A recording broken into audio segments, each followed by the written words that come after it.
Okay, it is my pleasure to introduce David Reutter from the Max Planck Institute of Mathematics, and he's going to be speaking about semi-simple topological quantum field theories and exotic smooth structures. Yeah, thank you for the introduction, Corey, and thanks to Corey, Dave, and Julia for organizing this great seminar series. And really looking forward also to the future talks in here. And I think it's a great idea to have these sort of online conferences and online workshops and online seminars now with what's going on.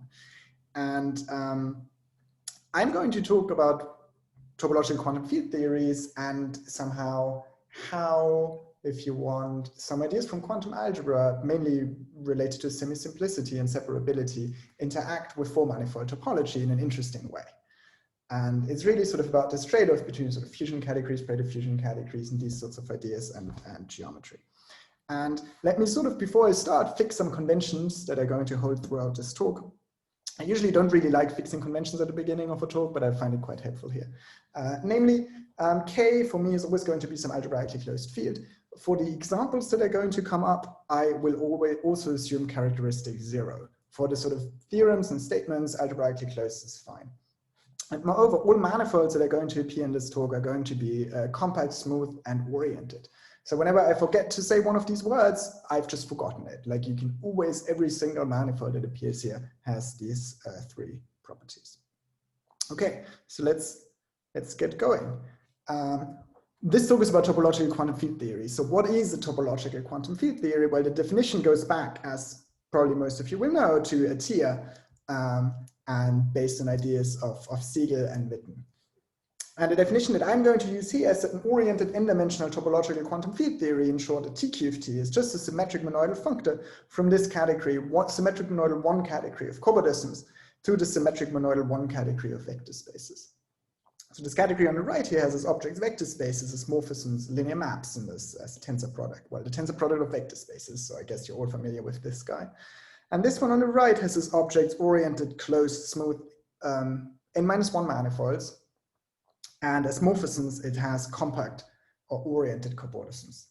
And in fact, it has boundary and orientation preserving diffeomorphism classes of these. So I'm really talking about another 1 category here. So I truncate at the top. I just look at these diffeomorphism classes of cobordisms. So for those of you who haven't seen this definition before, let me just sort of summarize it as saying, basically, I assign a vector space to a closed n-1 manifold, and I assign a linear map to every n manifold. And this assignment is compatible with gluing n manifolds together along their boundary, and it's compatible with taking the disjoint union. And for those of you who have seen the definition before, let me sort of make some comments. Essentially, this is sort of the minimal thing you get out if you want to build some linear field theory. So you could sort of look at extended field theories, fully extended down. You could look at infinity n field theories, where you sort of also allow to care about the action of diffeomorphisms on this side, and you don't just quotient out. But the point is, if I have an extended field theory, I can always just restrict it to n manifold and n-1 manifolds. And if it's linear, it will have this target vect. And if I extend up, well, note that this is just a 1 category, so it will always also factor through this guy. So there's sort of quite a variety of different TQFTs, which in the end just give rise to one of these guys. And basically, this will be the only definition of TQFT that I'm going to use throughout this talk. So this is really what we're sort of working with here. Okay, so why should one care about topological quantum field theories? Well, the original motivation of Atiyah, this was sort of around a time, sort of shortly after Donaldson's famous gauge-theoretic four-manifold invariance came out, was the following. If I just look at the definition that I just gave, if M is some closed-oriented n manifold, I can think of this as some cobordism from the empty manifold to the empty manifold. And so if I apply this functor to it, I get some linear map from the vector space I assign to the empty manifold to the vector space I assign to the empty manifold. And such a linear map, well, this is just a linear map from the ground field itself to the ground field, so it's just an element in the ground field. And by definition, since the morphisms are diffeomorphism classes of manifold, well, this number that you get is some oriented diffeomorphism invariant, right? And so in principle, just from the definition, this could be interesting. So the question that then arises is, well, is it actually interesting? So is there some four-dimensional topological quantum field theory set which detects exotic smooth structure? So is there some four-dimensional TQFT set such that I have a pair of manifolds, M and N, closed-oriented smooth manifolds, that are homeomorphic, but not diffeomorphic, and that this TFT can distinguish, can assign different values to, right? This would be sort of the holy grail. And I should say that this question is still open. This is basically the question, can sort of finite dimensional linear algebra, really basic tensor calculus, detect exotic smoothness? And this is still open, and I think there's still no good answer for it. And I think at the very sort of moment, we really just don't have access to a lot of these topological quantum field theories. There's sort of only a small sort of subset of these field theories that we can actually look at. And what I'm going to talk about today is, while this subset of field theory that we understand and that we have sort of a good handle on, they cannot detect exotic smooth structure. And this is this theorem that I'm going to talk about, which is saying that semisimple oriented four-dimensional TQFTs cannot detect exotic smooth structure. So let me just briefly say what these two words here mean, or are supposed to mean. I'm going to give sort of definitions later, and I'm going to state this theorem later a bit more clearly. But sort of for now, semisimple essentially includes all currently known four-dimensional TQFTs that fit into this definition. So every TQFT that fits into this definition is semisimple in this sense. And this actually comes from another statement that I'm going to talk about in half an hour or so, is that all TQFTs that arise from once extended TQFTs with an appropriate higher linear algebraic target will fall into this class. So there's sort of general constructions of TQFTs that will force, once I've restricted just to n-1 manifolds and n manifolds, that will force the sort of resulting TQFT there to be semisimple. And the other thing I should say about this cannot is that in fact it's even better or worse, depending on your perspective, than cannot detect exotic smooth structures. In fact, what it will sort of turn out to happen is that this invariant that you get actually only depends on the stable diffeomorphism type of a four manifold. So I'm going to define what this means, but essentially what this will boil down to is that the invariants you get essentially just depend on various classical invariants of your manifolds. So you really don't see a lot of sort of the interesting smooth structure. Okay, so let's get sort of properly into the talk, and let's start with some definitions and examples. So first of all, and I think most of you will have seen something like this somewhere before, two-dimensional oriented topological quantum field theories, and this is sort of a warm-up if you want, correspond to commutative Frobenius algebra objects, or commutative Frobenius algebras if I'm valued in vector spaces, as I am here. So let's sort of recall how this correspondence works roughly. If I evaluate my topological quantum field theory on the circle, this is some vector space A. And in fact, it turns out this vector space has an algebra structure, namely given by this sort of pair of pans algebra we're looking at here, and it has a unit given by this disk. And this algebra is associative and unital. Moreover, since this is an oriented topological quantum field theory, I also have this co-multiplication just corresponding to the orientation reversal of this thing here. And this is again co-associative and co-unital using the same diffeomorphisms that we've seen. And it fulfills this Frobenius relation here. And so this is the whole correspondence. Once I have a TQFT, I can sort of extract this algebra, and it turns out that extracting this algebra completely suffices in the two-dimensional setting. Now, in higher dimensions, we definitely don't have such a simple classification statement. Nevertheless, we can still extract Frobenius algebras. So if Z is some oriented n-dimensional TQFT, then note that in fact I can always take the sort of sphere one level below the top dimension, and this will always still be a commutative Frobenius algebra. And what you use as your multiplication is some sort of higher pair of pans if you want. So basically what you do is you take some n disk and you cut out two smaller n disks from it, and that gives you your multiplication borders. And similarly, the unit is again just an n disk. So it's basically just doing the same thing as you did here, only that rather than using this pair of pans, you use this sort of n disk minus two n disks. And for those of you who have some experience with sort of higher category theory, essentially what's really going on is that this ZSn-1 is some En algebra.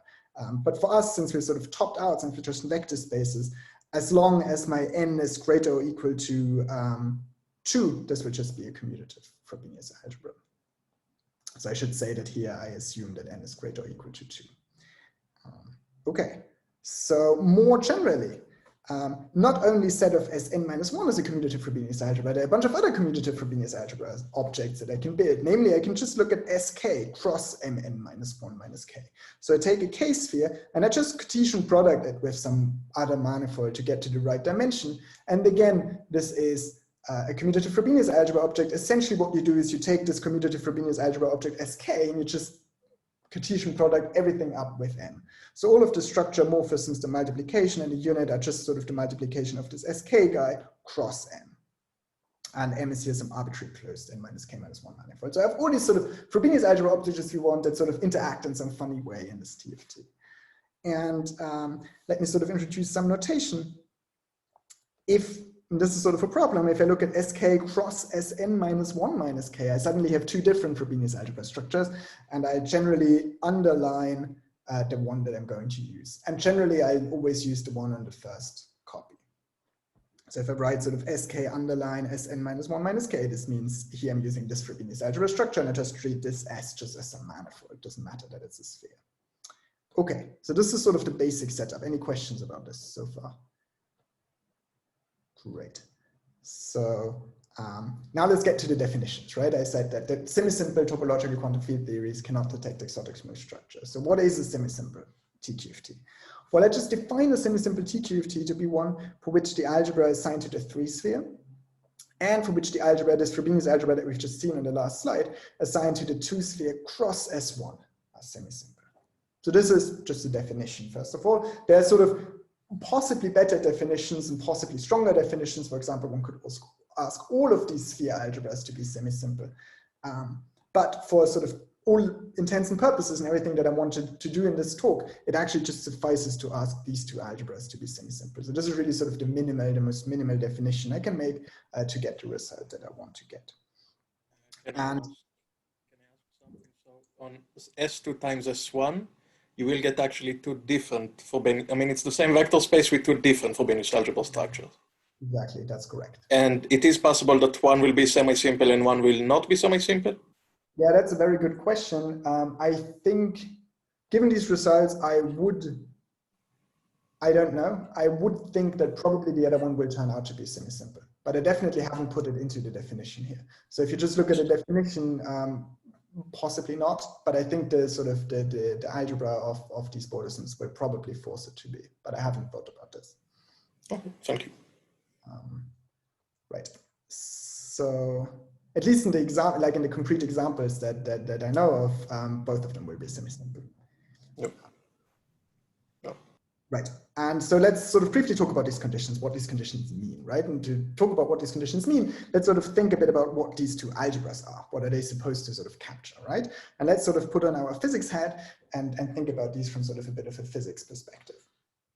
So if I think about the algebra assigned to the 3-sphere, really what I should think about is the algebra of local operators in my TFT. So what do I mean with this? Well, if I have a vector in this vector space set as 3, I can think of this vector space as all the allowed labels of 0-dimensional submanifolds and 4-manifolds. So I have some 4-manifold and I have some point in this 4-manifold, and I can label this with some vector in this algebra, and my TFT still knows what to do with it.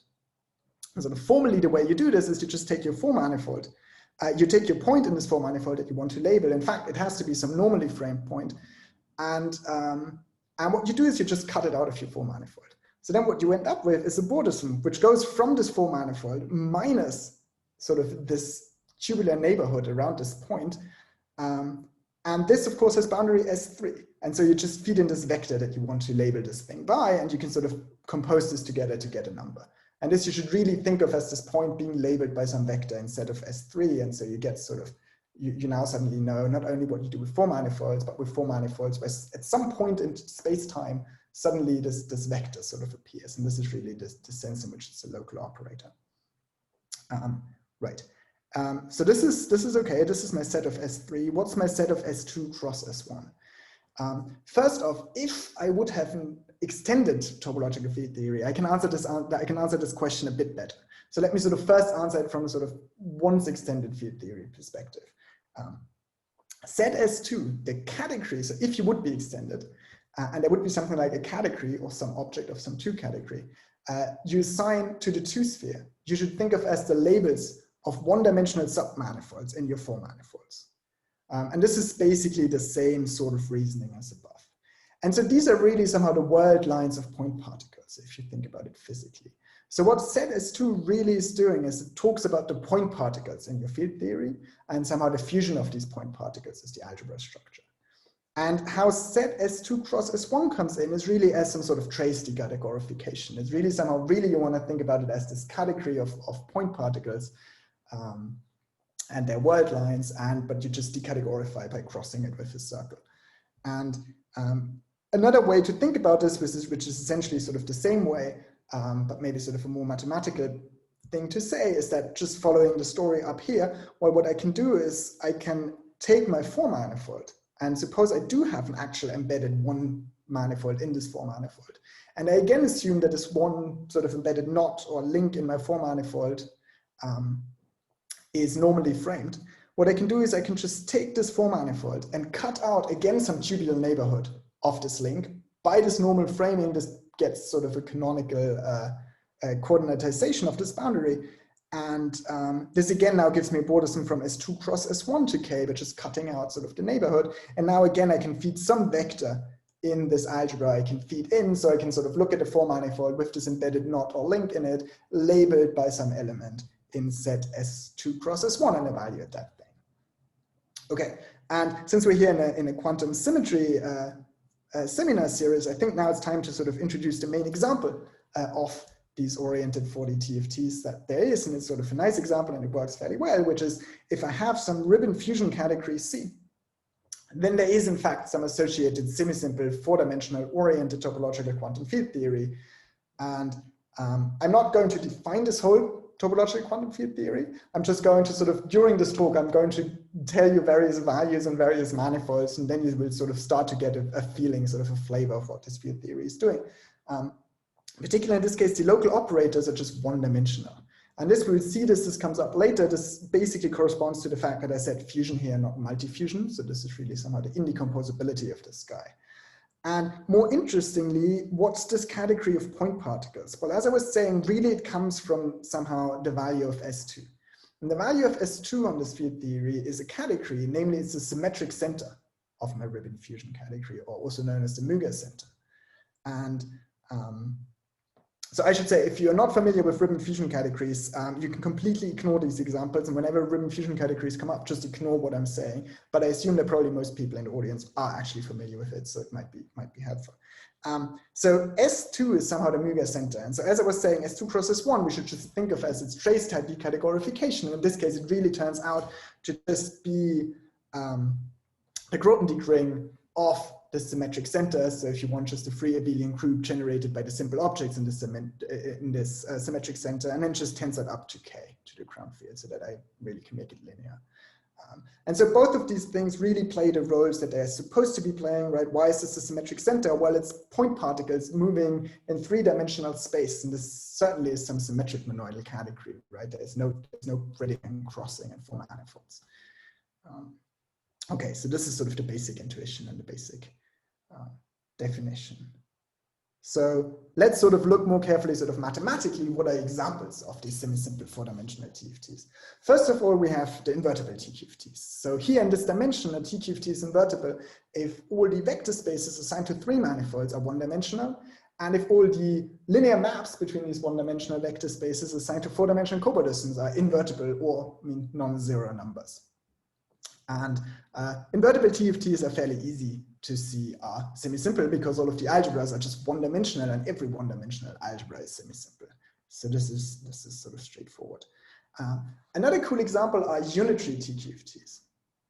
Now, a unitary TQFT is essentially a functor from the cobordism category, not into vector spaces, but into Hilbert spaces, such that if I take this cobordism and sort of flip its orientation, which I can think of as a cobordism going the other way around, is the same as the Hilbert space adjoint of my original cobordism.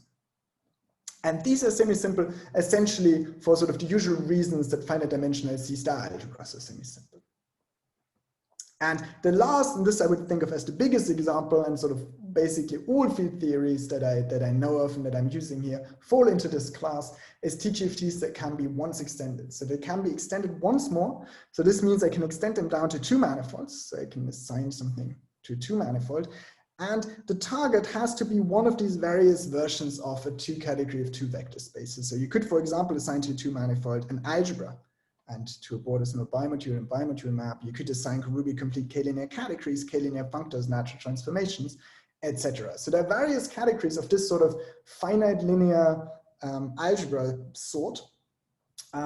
What they need to have in common is that all of the fully dualizable sort of subcategory of these categories will always be the same thing, which is be the two category of finite semisimple categories. And this is what forces this thing to be semisimple. But this is, I think, really the main reason why basically all constructions we currently have available of TQFTs, which are linear at the top, will be semisimple, because most of them actually come from either sort of explicitly or by how it's constructed by some one extended guy, where you also know some k-linear category you assign to some two manifold. And as soon as this happens, it forces the thing at the top to be semisimple. And of course, an example of this sort of game is exactly this Cranietta-Kaufman theory I've described associated to a ribbon fusion category. This falls into this last class and therefore is semisimple. And maybe I should say one more thing, which is quite interesting, is that this field theory is in fact invertible if and only if C is modular. Now, in an invertible setting, there was actually, there's a known formula of what this field theory assigns to some closed form manifold. In a non-invertible setting, if C is just some ribbon fusion category, this wasn't known so far. So in the end, I'll show you some formula even for the ribbon case, where sometimes the value can actually be 0. Okay, and maybe another remark to make here is that there's a paper from 2005 by Friedman, Kitaev, Nayak, Slingerland, Walker, and Wang, and they show that unitary TQFTs, so these TQFTs here, they cannot detect smooth structure. And it's sort of interesting because that paper really uses the unitarity of the field theory and really sort of plays with positivity, whereas we really use the semisimplicity. So one could think of this argument as sort of being generalized and saying really it's not actually about the unitarity, but about the semisimplicity, or otherwise it's just a completely different sort of approach. And secondly, they show invariance under S cobordism, whereas I here show invariance under stable diffeomorphism. And stable diffeomorphism is much, much, much stronger.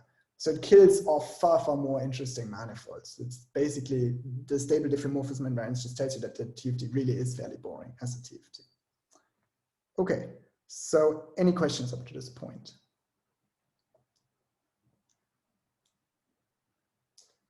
Okay, so let's continue. Section or chapter number 2, the theorem. So I've talked about several times now stably diffeomorphic form manifolds. So what is a stable diffeomorphism? Let me fix X, and X is some connected closed oriented form manifold. And I'm going to say that two connected compact oriented four cobordisms, W and W tilde, are X stably diffeomorphic if I have two integers, k plus and k minus, they're positive, and an orientation and boundary preserving diffeomorphism, i.e. a diffeomorphism of cobordisms, from W connect sum k1 times with X, connect sum k minus times with X with its opposite orientation. To the same thing, but done with W tilde instead of W. So let me sort of say what this symbol here means. This is a conic sum, and conic sum means I take these two, this is some closed manifold, this is some bordism, they're both oriented, and they're both connected. Since they are connected, I can just take a disk, there's sort of a canonical disk in each of them up to isotopy. I can just sort of isotope it wherever I want it to have. I cut them out, I get some bordism into the sphere, and I glue them together along the sphere. So I really cut sort of a hole in both of these manifolds and glue them together. And I do it in the interior, right? Because W can be a cobordism, but I just glue it to X in the interior. So that's the definition of two cobordisms being X stably diffeomorphic. And the theorem that I'm going to talk about and I'm going to prove here, or that I'm going to sketch proof, is that if I have two semisimple oriented four-dimensional TQFTs, and if I have two cobordisms, W and W tilde, that are S2 cross S2 stably diffeomorphic, then the value of the field theory on these two cobordisms is the same. And S2 cross S2 stably diffeomorphic cobordisms or manifolds are usually just called stably diffeomorphic. So this is sort of the main notion of stable diffeomorphism, which is sort of extended to this with X, which we're going to use later for another X. But a priori, this is like the main theorem. And all the other things that I've been talking about really follow from this theorem. Right, and let's see how they follow. The corollary is the following. If Z, and this is now just a list of results which follow from the classification of stable diffeomorphisms stable diffeomorphic four manifolds. So stably diffeomorphism essentially brings the classes. So if I look at four manifolds up to stable diffeomorphism, this essentially becomes some cobordism classification problem with potentially difficult tangential structure.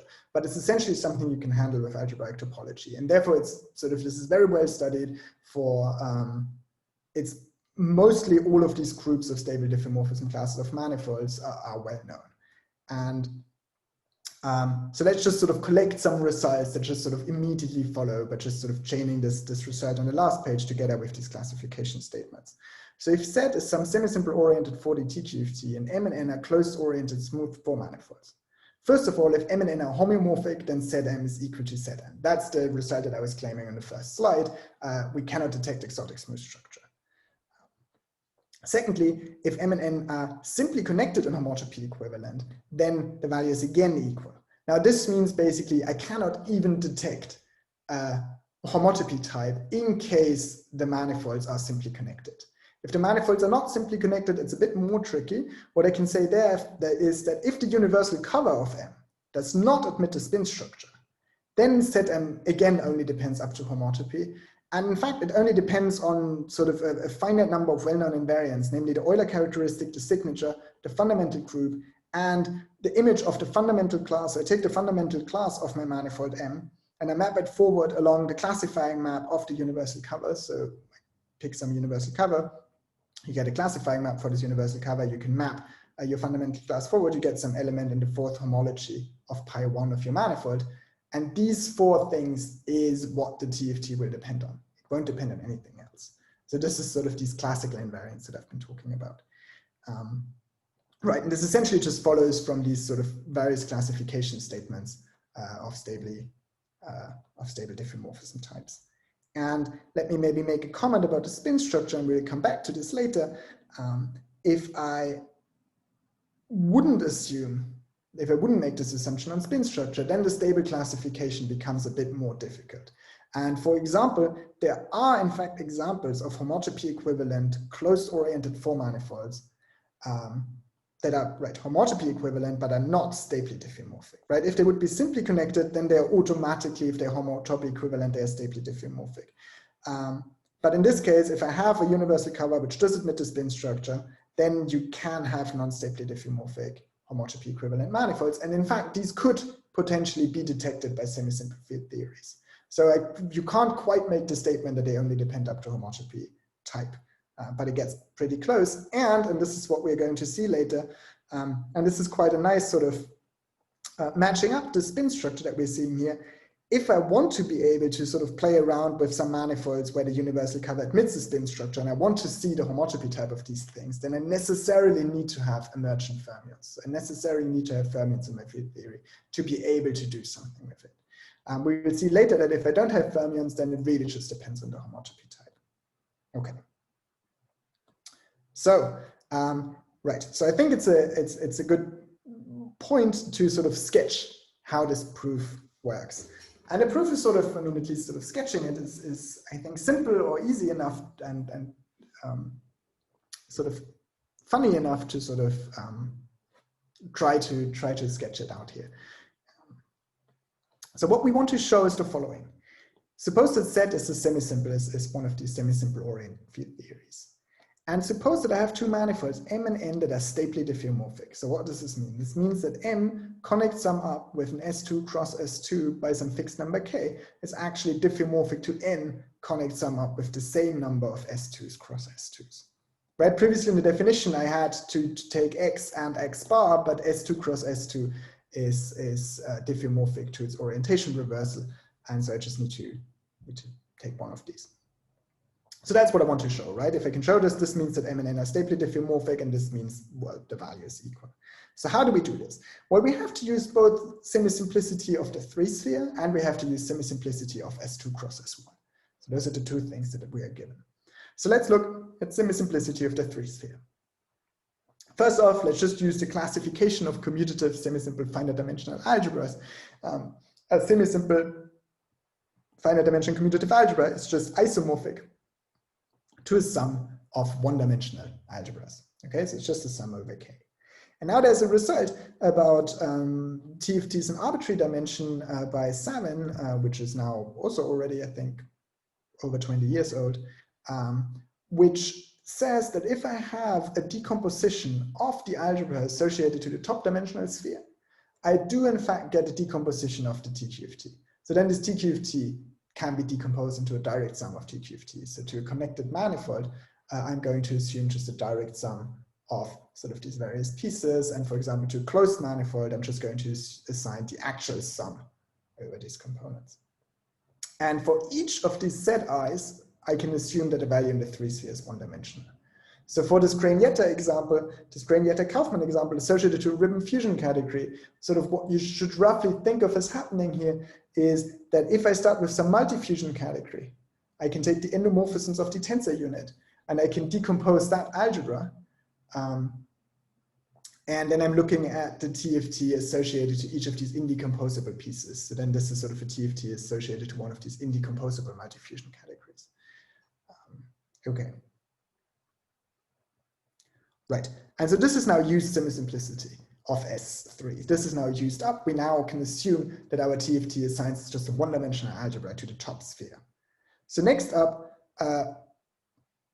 well, okay, first let's think about what we can do with this. So now, from now on, just assume that the 3 sphere is just one-dimensional. Now we want to talk about these connect sums, right? So let's see what happens here. If I have some manifold M and I connect sum up with some manifold N, what is this? And let's assume that M and N are closed for now. It's sort of easier to talk about it this way. First, as I described, you take M, you cut out some 4 disk, you glue it along the 3 sphere with N, where you also cut out some 4 disk. So it's this composite. But we assume that this is a one-dimensional vector space. And now what's cool about composing linear maps over one-dimensional vector spaces is that you can just multiply these values together. So if you sort of play around with this a little bit, what this essentially boils down to is just set of M times set of N. Now you've overcounted a bit, so you have to divide out by the value of the 4th sphere. And maybe one thing to say is the value of this 4th sphere is invertible. This is not so hard to see. Basically because we know that set of S3 here is a one-dimensional algebra, and in a one-dimensional Frobenius algebra, if I take the unit and then compose it with the co-unit, I actually always get something invertible, which just follows from the fact that it's one-dimensional. And so I do actually know that this 4th sphere is invertible, and I can sort of, yeah, then sort of fairly easily conclude this. This is sort of a basic linear algebra exercise. Okay. And so now we're in business, right? Because we start with this formula here. N connect sum with some S2 cross S2 is equal or isomorphic to N connect sum with the same number of S2 cross S2s. So if I apply set to this equation, I get set of M times set of S2 cross S2 to some power K is equal to set of N times this power. So now what I basically want to show is that set of S2 cross S2 is just a non-zero number. If I can get this, then I can just write this equation, apply set to it, divide out by this some power of this number, and get set of M is equal to set of M. And to show this, I have to use that S2 cross S1 is semisimple, right? And now we have to sort of look a bit more closely. So observe the following, and this is again some well-known statement theorem about Frobenius algebras and semisimple Frobenius algebras that I think a lot of you will probably be familiar with. A Frobenius algebra, if I have some Frobenius algebra multiplication, co-multiplication over some algebraically closed field, this is semisimple. If and only if the co-multiplication followed by the multiplication, which is just some endomorphism of A, is invertible as a linear map. So it's just invertible. And that's the same as it being semisimple, or right, I'm saying algebraically closed field because what really this is saying is that it's separable. But I'm working over, an algebraically closed in particular perfect field, so this means this is actually the same as semisimplicity.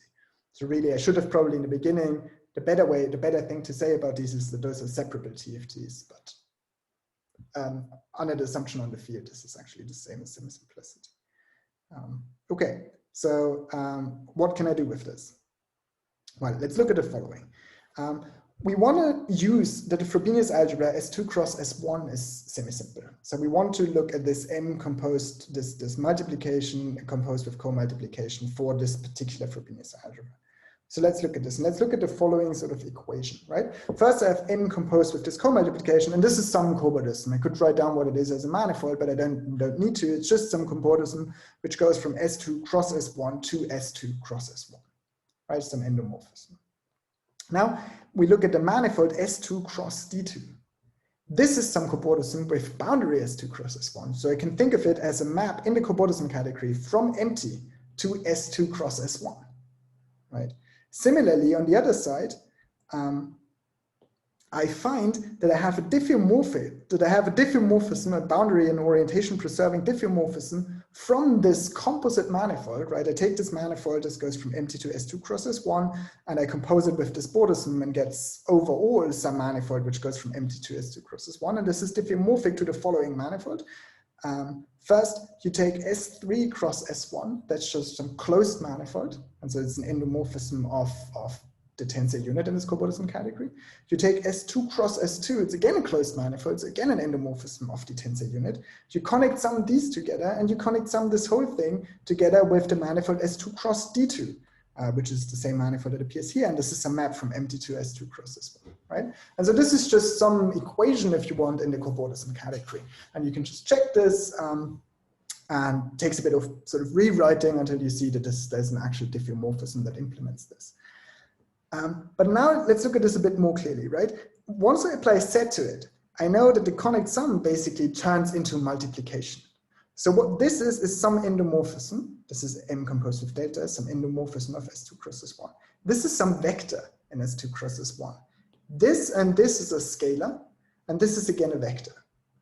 So what we're really looking at here, I like to think of this as some eigenvalue equation in the cobordism category, right? So this is a vector applied to some matrix, some endomorphism is some numbers times this vector. So if I can make sure that this number and this vector are non-zero, then I can use that M composed with delta is invertible because this algebra here is semi-simple. So I know that S2 cross D2 is non-zero eigenvector of this invertible matrix to this eigenvalue. And therefore this eigenvalue S2 cross S2 has to be non-zero. And that's essentially the proof. And right, and invertibility again follows from a similar sort of, or the fact that this is non-zero follows from a similar sort of argument that this fourth sphere is invertible. So I won't go into this in much detail, but it's again because basically the point is it's a unit of some algebra. And I know that this algebra has to be non-zero, and so it's a unit of some non-zero algebra, so it has to be non-zero. Right. Okay, and this guy, we know what it is. It's the dimension of the value of S3, so it's also non-zero. Okay. And I should say that in the beginning, I have ruled out the zero TFT, because of course there is the zero TFT, but this is not here anymore. Okay, are there any questions about this proof?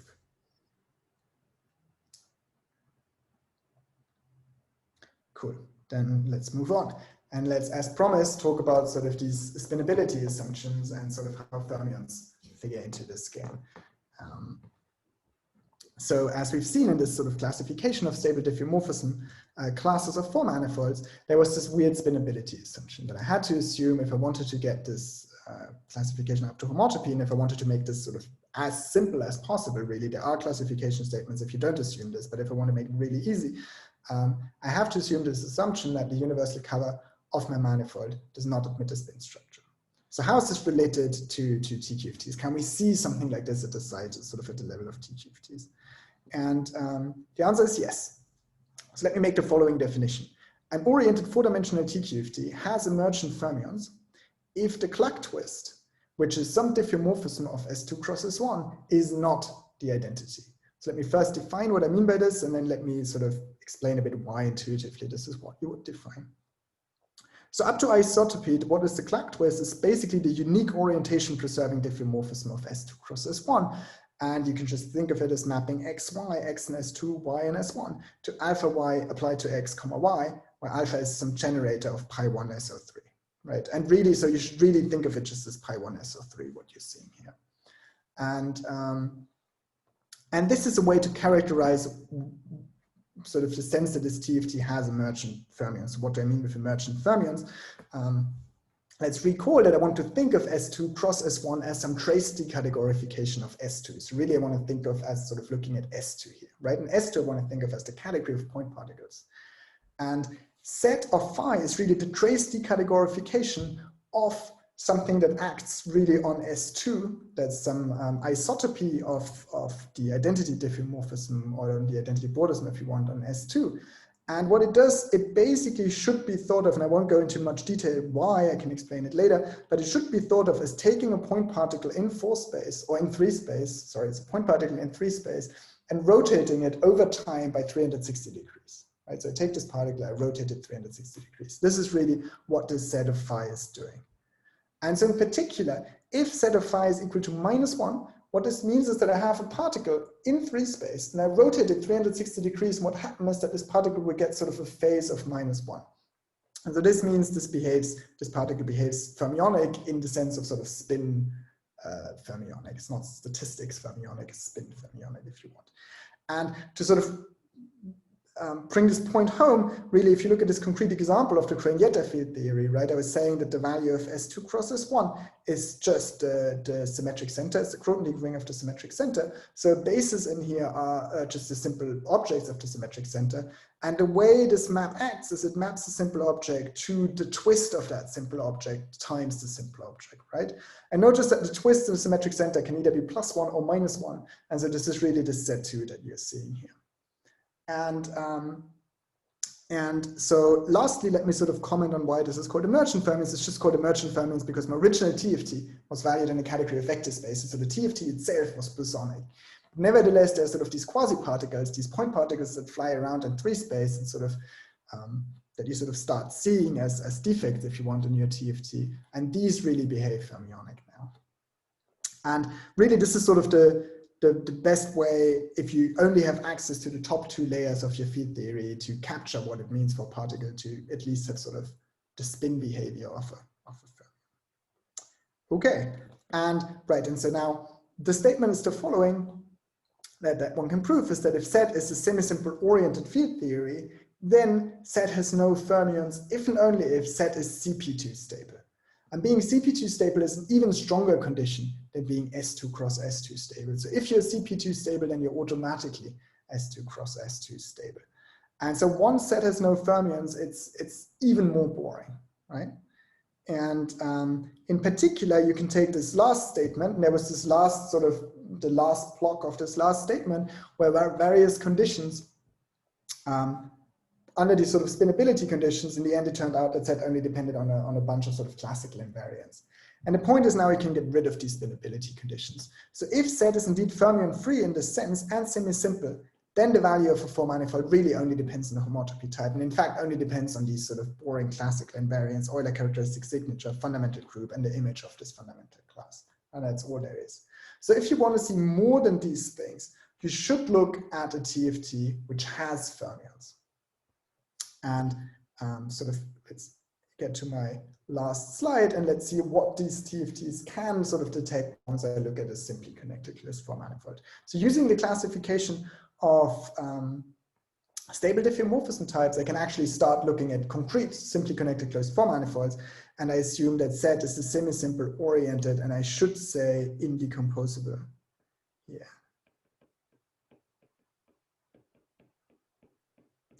So indecomposable really just means that the value of the 3 spheres is just one-dimensional, and as we've seen, if I start with any semi-simple oriented field theory, I can always decompose it into these indecomposable pieces. So this formula that's sort of written here, if I'm not indecomposable, the value of some closed manifold is just a sum over sort of these pieces for various different TFTs.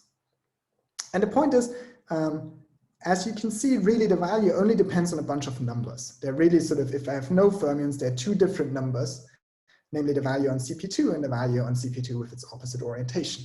And then those are the classical invariants that I've been talking about in the previous page. In this case, when simply connected fundamental group is trivial, I really just have Euler characteristic and signature.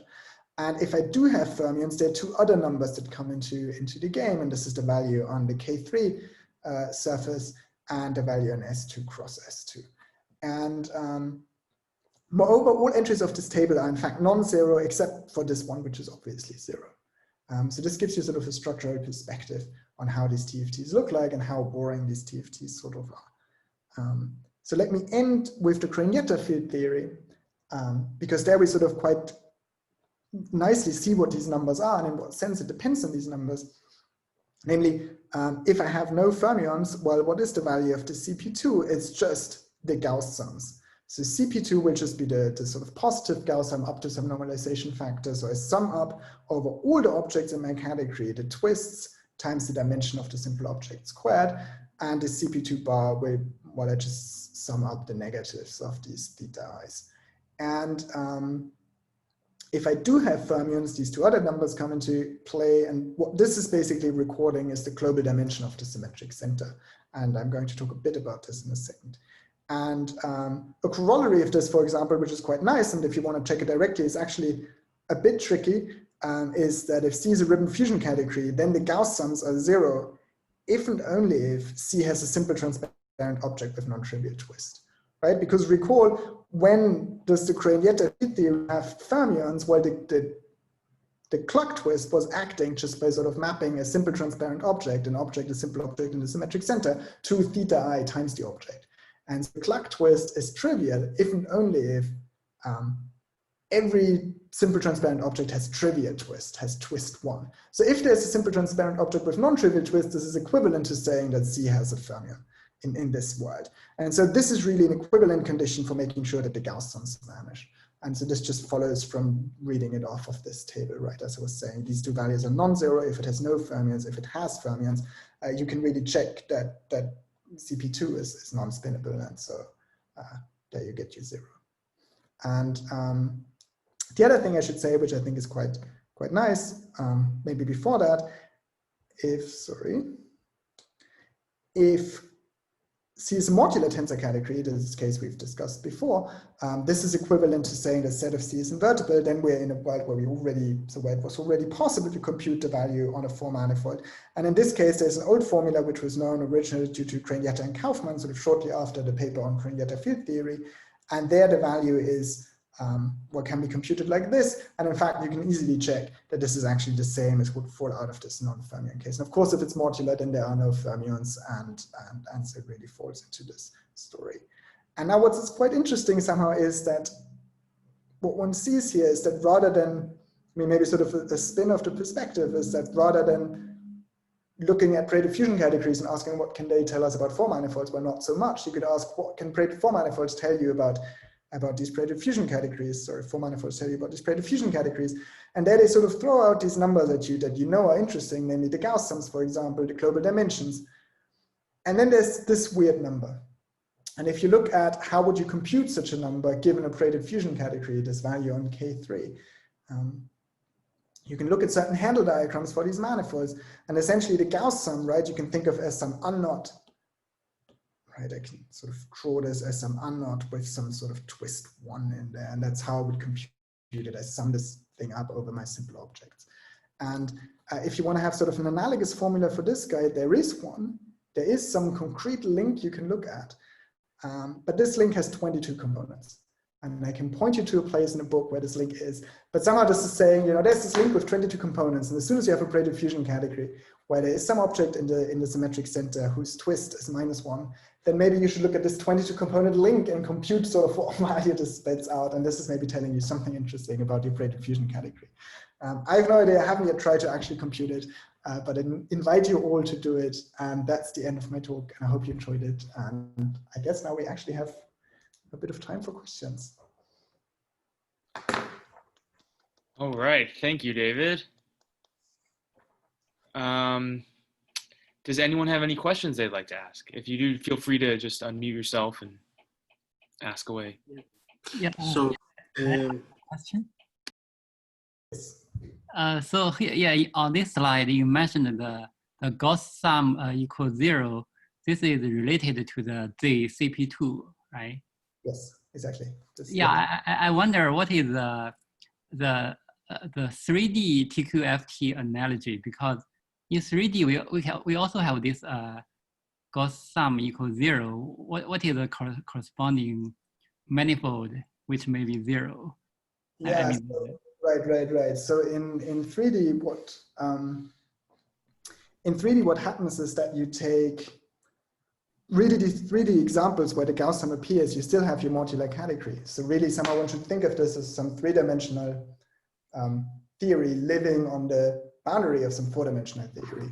And so this Gauss sum that appears here is again really the same Gauss sum. So it's again these CP2s that you're seeing.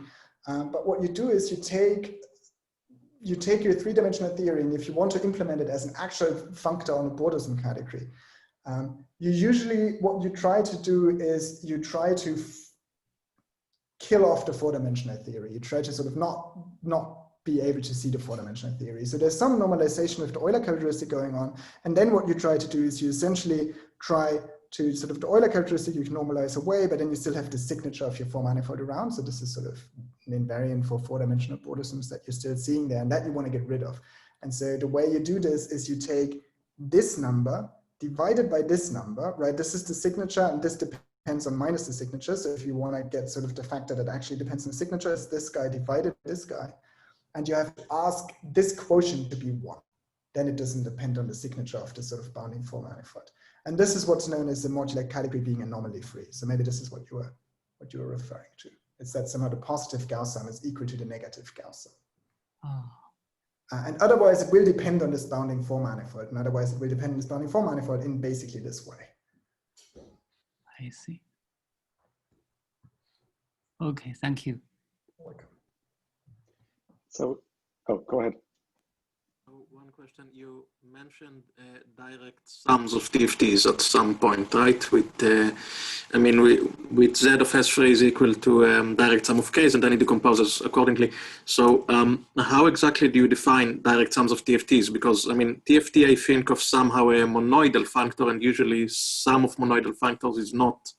This is a great question, and this is actually something sort of you can do this in much greater generality, and this is, I think, a great topic, and it's really underexplored.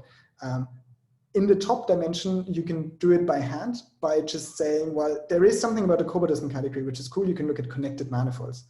And on connected manifolds, you can just define your direct sum to just be the direct sum of these TFTs. And then on non-connected manifolds, you just use the monoidality to force on you what it has to be. And similarly for connected border sums, if I have a connected border sum, I define it to be the obvious thing, and you can sort of play around and you can do the obvious thing and it somehow works out. But it's really a bit of a magic that it works out. And there are deeper reasons why it works. And it's sort of, it probably shouldn't be written as a direct sum. Like writing it as a symbol, set I think is not good, but this is just how it sort of looks like. And I think it gets sort of the idea across, but there's a deeper story around what it really is somehow. And so, okay, so you really depend on the composition of a manifold into connected components to define this. Right, exactly. If I want to define it in this way, it really depends on that. And another thing, so you mentioned the condition about TFTs being invertible, and you said that both that vector spaces should be one-dimensional, and then that all scalars attached to closed manifolds should be non-zero. So do you know if just the second condition of all scalars attached to closed manifold are non-zero, was it studied somewhere, this particular property of TFTs? But so you just want to, right, so the condition for invertibility, you also obviously need the linear maps assigned to cobordisms to be non-zero as linear maps between one-dimensional vector spaces. So if you just assume that the top dimensional, the very top dimensional manifolds, closed top dimensional manifolds are non-zero, I'm not sure, but I'm also not sure how much mileage one could get out of this. I don't know.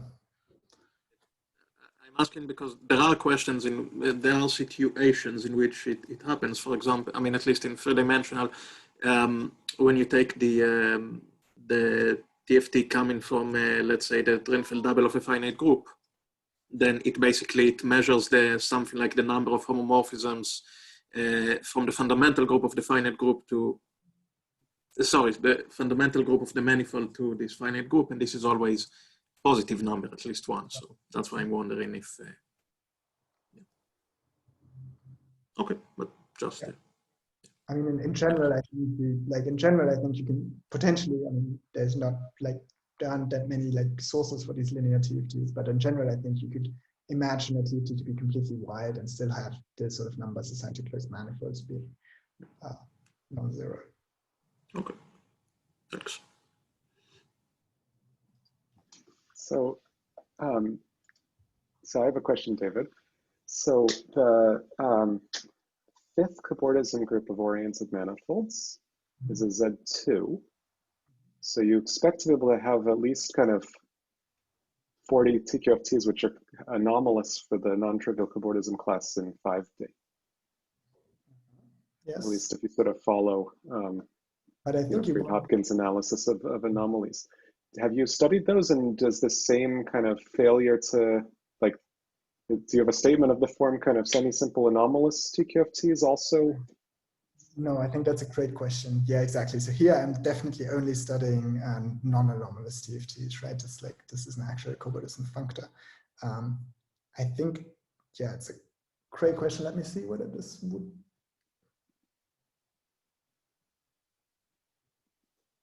Yeah, I'd have to think about it, whether there's any sort of chance that this approach could just go through. Probably, yes. You probably just have some. I mean, somehow that anomaly goes away if you tensor with super vector spaces. And so yeah, I should have also asked this question, like, for spin TQFTs in general. Do you have a? Yes. Right. So I think so. What we're currently doing, or what I'm currently sort of working on, is I think the story becomes much nicer and cleaner if you extend once more. So if you allow yourself to go to two manifolds, and then you really see somehow this interaction between whether you go into super algebras, or whether you go into two vector spaces, and on the other side whether you have spin manifolds and not. So there you really see somehow this interaction. And there you can, let's see what I want to say. So there are some of the things that really behave the nicest at once if I have on the left side a spin structure on my border sims, or something sort of which factors through a spin structure. And on the right side, I have super vector spaces or super algebras. And then you get a really clean statement, what you get. Then you get sort of a clean classification, sort of roughly what you know. And in these other cases, like all of this stuff comes about from fixed points and from sort of, descending. And but if I don't extend the field theory down, I'm actually not sure how much mileage you can get out. I think sort of, if I think of it as a relative theory, I actually wonder whether there's something one can say, whether one can somehow describe it as, rather than having these algebras and vector spaces, whether you can have these algebras and somehow categories associated to something.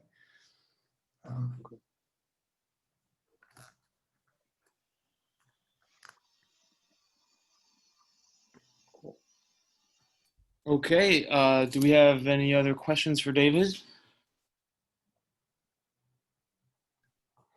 All right, well, thank you, David. And I guess I should stop the recording now.